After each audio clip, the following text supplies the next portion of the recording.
رفعت نافع.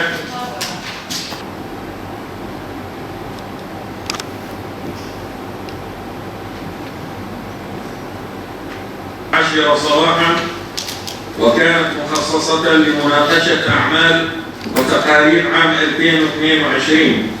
تمت قراءة التفقد وكان عدد الحاضرين 47. ثم يحضر على أي صداقة إخفاء عمليات تحويل أموال أو أي عمليات أخرى، وهو على معرفة أن هذه الأموال متأتية من أنشطة غير مشروعة بغية إخفاء مصدرها أو مساعدة أي شخص متورط في هذه الأنشطة بغير إنه والله مكتب النقد إذا في شك في استدلال إنه في شيء يدل إنه هذا أموال غير يجي من مكان مصدر تمويل غير مشروع.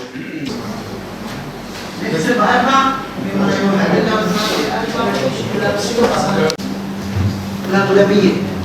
مجموعات التداول خارجية وداخلية موجود فيها كل الصرافين يتداولوا فيها. هذه اللجنة يوميا تقدم لنا تقرير بحجم التداول بكل سوق من أسواق مناطق الإدارة الذاتية. فالمكتب اقترحنا نحن إنه ما ندرج رأس المال ضمن القانون لبعد 3 أشهر من بعد صدور القانون. حتى الاقتراحات اللي حطوها بشكل عام، أنا حاليا بدي أحكي بشكل عام عن هدف هذا القانون هو الاستقرار النظام المالي والنقدي. من ضمن مواد القانون بعد شوي بدنا نجي عليها تحديد سعر صرف الدولار من قبل هذا المكتب بالسعر اللي انت حاطه، لكن التعاملات بالسوق السوداء تختلف اختلاف كامل عن التحديد ان تم تحديده.